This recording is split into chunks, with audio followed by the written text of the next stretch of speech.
Ini adalah BMW X1. Kalau kalian mimpi pengen punya BMW, mobil ini adalah yang paling realistis untuk mewujudkan impian kalian. Bersama gua Dimas Okta.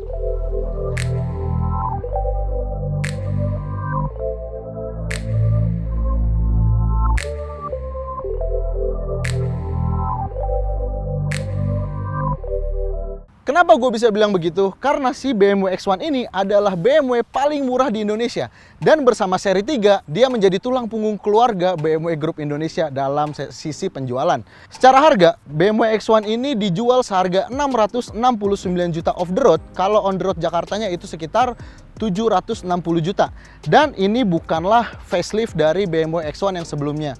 Kalau sebelumnya itu kan BMW X1 dia dengan varian X-Line. Nah, sementara yang ini adalah varian baseline. Kalau varian X-Line itu dijual seharga 749 juta off the road, maka ini hampir 100 juta lebih murah dari varian yang X-Line. Ya, ini disebut BMW adalah varian baseline.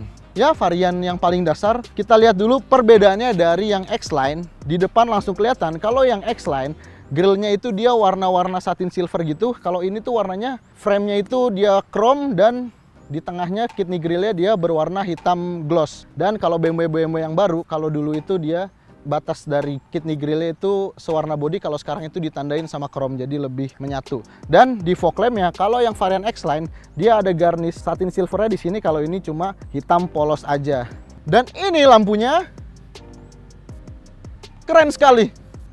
Dia berbentuk persegi seperti itu, segi berapa ini? 1, 2, 3, 4, 5, segi 5.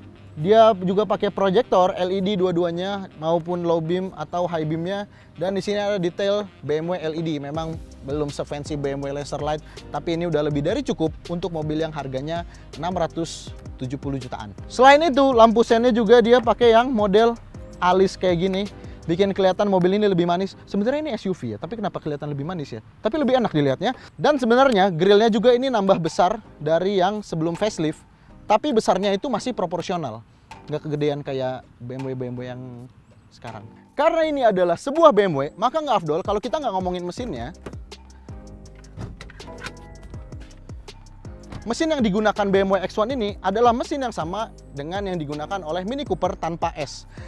Karena sebenarnya mobil ini juga masih satu basis dengan Mini Countryman alias Mini orang kampung. Mesin yang digunakan ini adalah mesin 1500 cc berkode B38 dengan teknologi Twin Power Turbo dengan tenaga 140 horsepower dan torsi 220 Nm.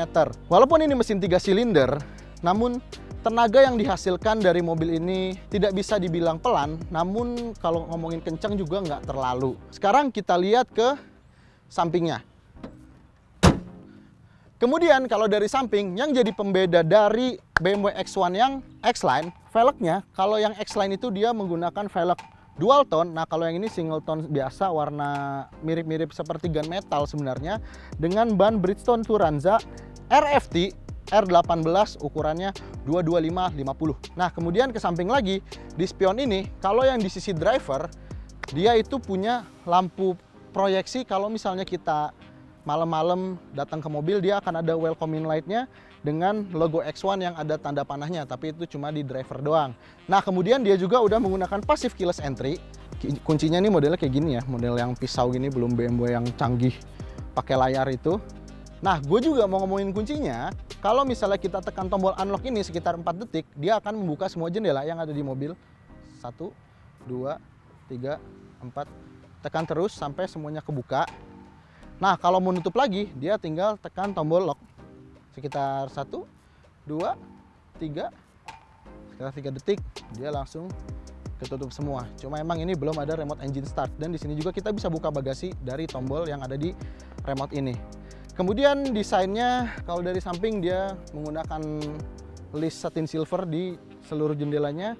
Di bawah juga ada cladding-cladding hitam yang menandakan kalau ini adalah sebuah SUV.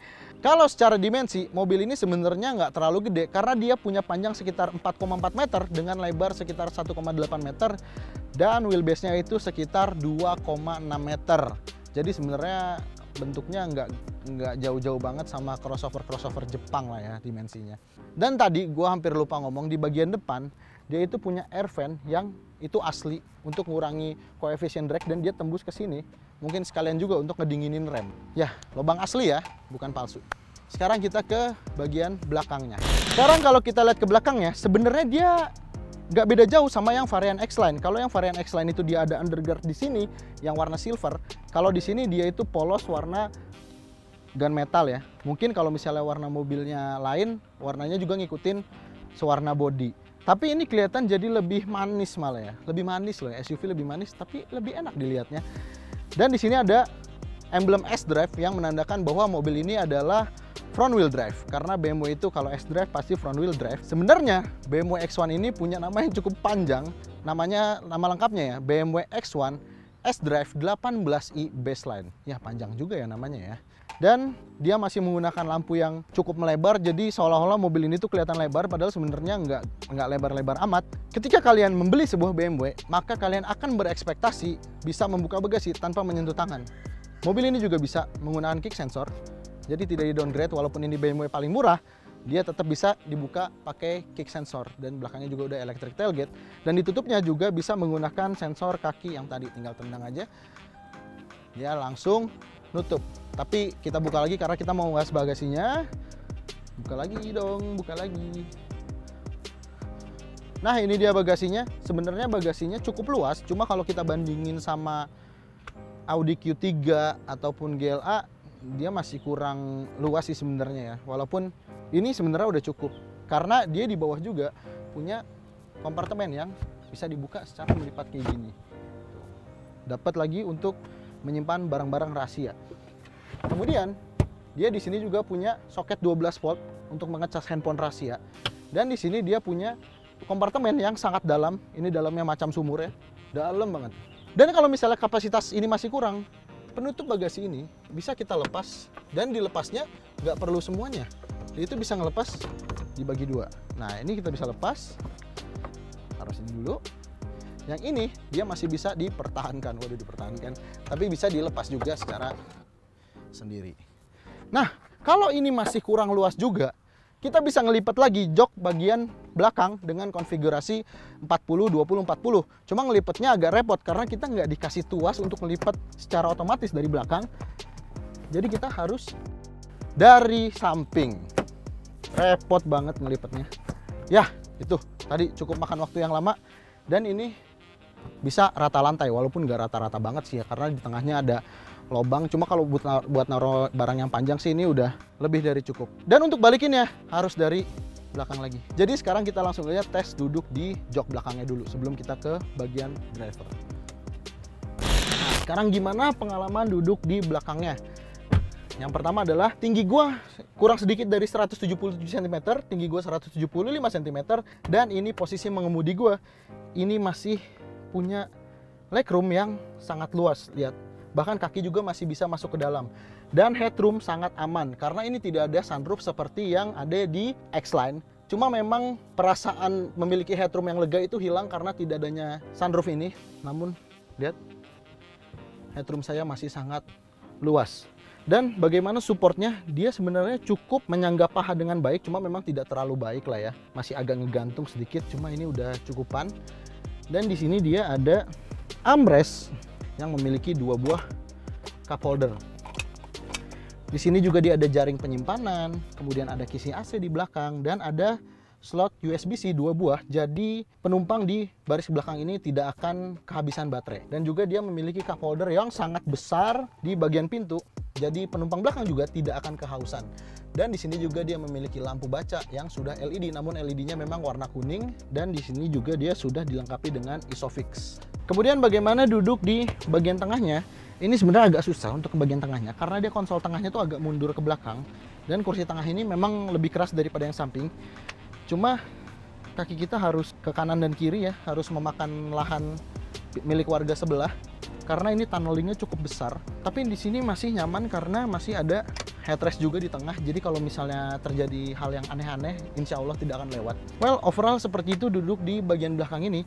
Cuma sepertinya jika kalian membeli X1, pasti kalian pengen duduk di depan. Nah, sekarang kita pindah. Ada apa aja yang diberikan oleh BMW untuk driver. Kalau secara kasat mata, di bagian depan ini, kayaknya kelihatannya nggak beda jauh sama yang X-Line. Padahal sebenarnya lumayan banyak juga perbedaannya. Pertama, dari jok aja dia udah beda. Kalau yang X-Line, dia itu punya side support yang lebih gede dari ini. Kalau sementara kalau yang ini tuh cuma ya yang penting ada aja side supportnya ya. Terus kalau dilihat dari bahan dashboard juga, kalau yang tipe X-Line dia itu menggunakan panel soft touch yang kulit dan ada jahit-jahitannya. Sementara ini panelnya soft touch juga, cuma dia terbuat dari karet dan tidak ada jahit-jahitannya. Nah kemudian di konsol tengah sini, kalau di varian X-Line dia itu warnanya black gloss, sementara di sini hanya hitam matte aja. Cuma ini plastiknya kerasa mahal ya, dia pakai plastik ABS, nggak kerasa plastik-plastik yang murahan. Dan kemudian di dashboard juga di bawah panel soft touch-nya itu ada panel plastik yang berwarna silver sampai nyambung ke pintu sini. Kalau di varian X-Line ini warnanya itu seperti anodized aluminium yang kelihatan lebih mewah, yang mirip-mirip sama tuas handle pintunya ini. Kalau di sini hanya seperti plastik yang dicat warna silver. Itu bedanya. Lumayan banyak ya. Cuma kalau kita nginget beda harganya hampir 100 juta, itu kayaknya bisa kita maafkan. Kemudian kita masuk ke dalamnya. Nah, kalau dari setirnya, dia ini nggak di downgrade sama sekali karena dia masih dilapis kulit dengan jahitan asli. Cuma emang cruise controlnya tetap nggak ada ya, namanya di downgrade. Dan di sini dia punya armrest yang cukup empuk dan dia bisa diatur ketinggiannya nih. Nah, kalau misalnya kita naikin, turunin lagi, dia langsung turun gini. Dia bisa dibuka secara dua level. Di sini ada tempat penyimpanan. Kita buka lagi, di bawahnya ada penyimpanan dan ada slot USB A. Ada satu buah doang. Dan untuk ambient light-nya juga di sini berbeda dengan tipe X-Line. Kalau di trim X-Line dia itu ambient light-nya di pintu itu ada atas dan bawah. Begitu juga dengan di dashboard-nya. Kalau di varian baseline ini dia itu cuma ada di bagian bawah aja, kelihatan kecil. Cuma kalau malam sih tetap kelihatan ya. Dan dia menggunakan iDrive 6 dan di sini dia pakai shifter elektronik khas BMW bentuknya. Di sini dia ada dua buah cup holder dan ada soket 12 volt di dalamnya. Kemudian dia di sini ada tombol untuk mematikan traction control. Kalau di sini disebutnya itu dynamic stability control. Kalau misalnya kita tekan sekali, dia itu yang nyala adalah dynamic traction control yang dia hanya memberikan kontrol traksi ketika saat dibutuhkan aja. Dan ini sudah satu paket dengan DTC, CBC, ASC, dan juga EDLC dari BMW. Dan kita masuk ke panel tengah sini, dia masih ciri khas BMW ya, yang agak miring ke driver. Dan ada tombol panel shortcut yang ada 8 di sini. Dan di sini dia AC-nya sudah dual zone. Tapi blowernya dia belum bisa diatur secara berbeda antara kanan dan kiri. Nah, kemudian di sini dia ada tombol iDrive-nya. Kalau di sedan, tombol iDrive ini adalah tombol infotainment yang paling enak posisinya. Cuma karena mobil ini mungkin lumayan tinggi dan ini ditaruh di posisi yang cukup rendah, ini kayaknya tuh agak ketinggian gitu loh. Jadi kayak harus nurunin ini baru nih enak nih. Dan tangan juga begini posisinya tuh, nggak enak tuh. Padahal sebenarnya iDrive tuh kontrolnya enak banget loh, itu gampang banget dibandingin infotainment mobil lain. Yang sebenarnya cukup intuitif ya sistemnya.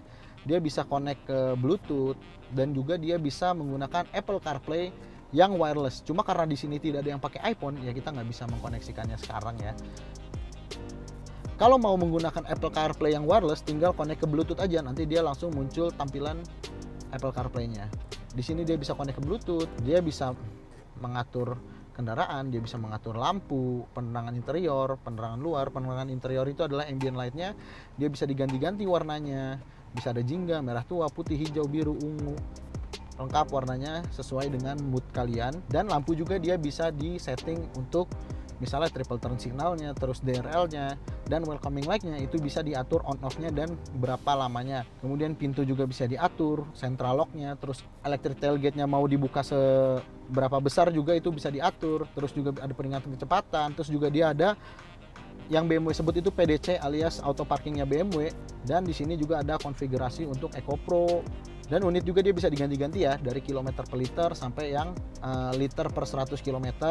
Dan di sini juga dia bisa ngecek status kendaraan, dia juga ada TPMS, ada service due-nya dalam berapa ribu kilometer. Terus kita juga bisa ngecek level oli mesin dari sistem iDrive 6 ini. Lengkap banget deh pokoknya. Dia juga bisa menghubungi BMW Assistance ya, di sini udah tersedia nomornya. Dan pokoknya mobil ini lengkap banget infotainmentnya. Dan di sini juga dia ada info berkendara, ada konsumsi rata-rata dan kecepatan rata-rata, dan dia juga bisa menyimpan memori pengemudi BMW. Jadi kalau misalnya di rumah itu ada beberapa orang yang pakai BMW dan memiliki settingan yang berbeda-beda, kalian tinggal naruh aja di pengemudi yang mana, nanti begitu dimasukin itu udah settingan yang kalian atur sesuai dengan kenyamanan kalian. Dan mobil ini juga yang jelas sudah dilengkapi dengan navigasi. Cuma tetap aja sih kami lebih suka pakai Google Maps karena bisa ngelihat status kemacetan di jalan. Kalau di sini kan nggak bisa. Di sini juga dia pengaturan dari setirnya, dia bisa tilt dan teleskopik. Dan teleskopik ini jauh banget, jauh. Dan untuk pengaturan joknya, dia udah elektrik dan memiliki memori 2 buah. Kayaknya itu aja sih yang ada di interior ini. Oh, lupa satu lagi. Dan dia sudah memiliki spion belakang yang elektrokromatik di sini. Dilengkapi juga dengan lampu baca yang udah LED tapi warna kuning. Dan dia di sini memiliki glove box yang soft opening ya. Enak banget bukanya. Dan juga satu lagi, karena dia nggak ada sunroof jadi kelihatannya itu nggak terlalu lega, tapi padahal ini lega banget nih.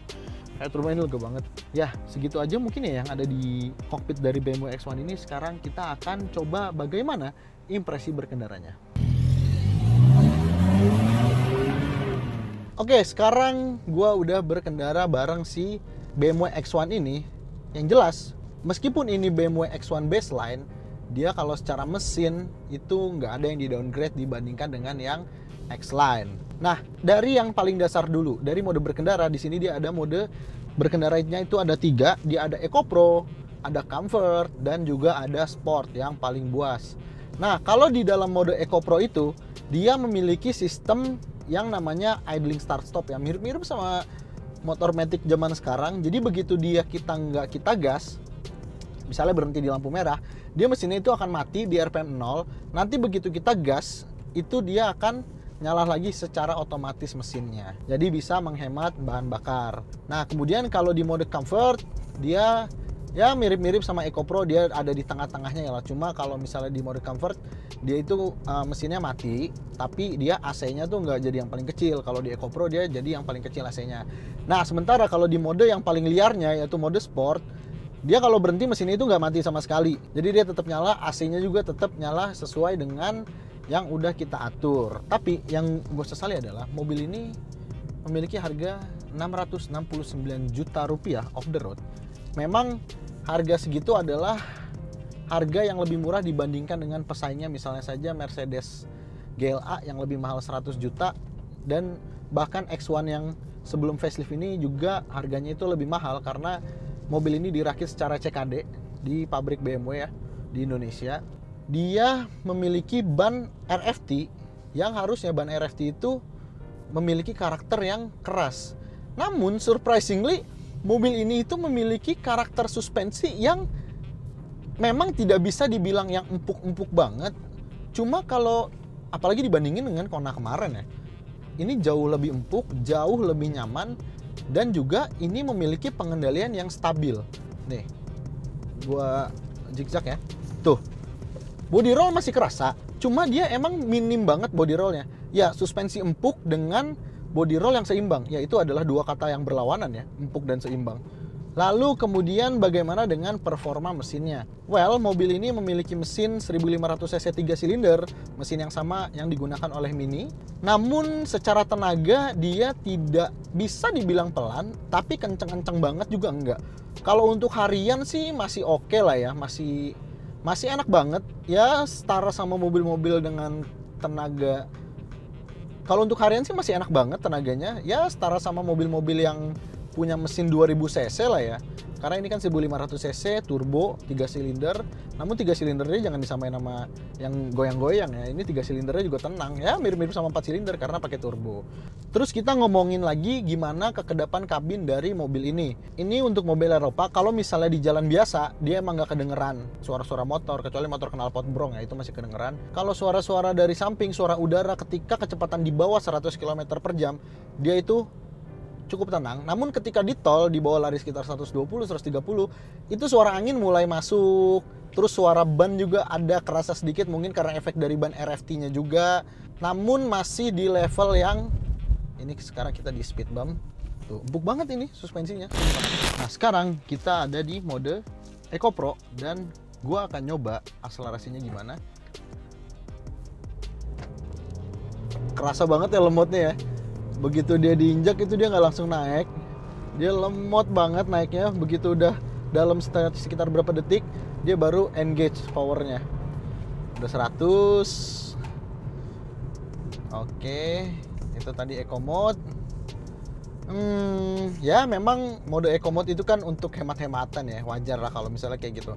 Emang kalau selama gua melakukan test drive juga di eco mode itu dia RPM-nya bahkan nahan di bawah 2000 loh, yang berarti itu bisa hemat banget bensinnya.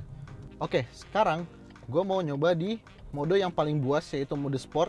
Dia ada tampilan horsepower dan newton meternya. Gua akan coba apakah rasa respon gasnya lebih buas. Coba ya.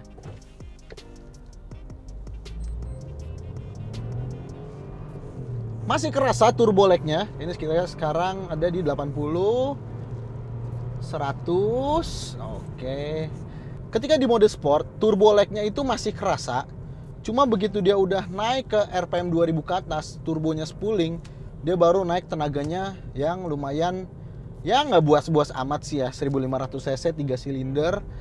Ya tenaganya cukupan lah, apalagi kalau buat harian. Tapi seenggaknya kalau di mode sport emang dia respon gasnya itu lebih cepat dibandingkan dari mode yang Eco Pro.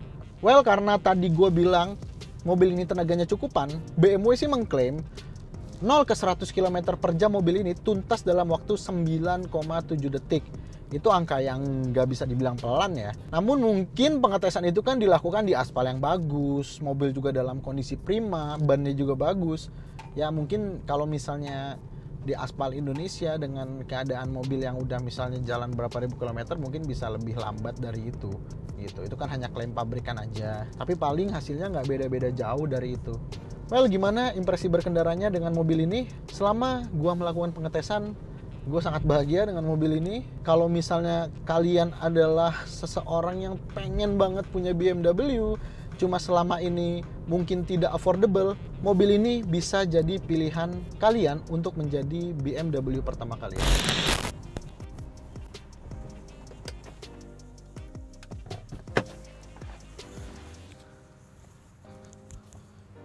Bagaimana kesimpulan dari BMW X1 ini? Apakah harus dihindari atau harus dibeli atau bagaimana? Well, kalau misalnya kalian adalah penggemar BMW dan pengen punya BMW namun dengan harga masih di bawah 800 jutaan, kalian cocok untuk membeli mobil ini.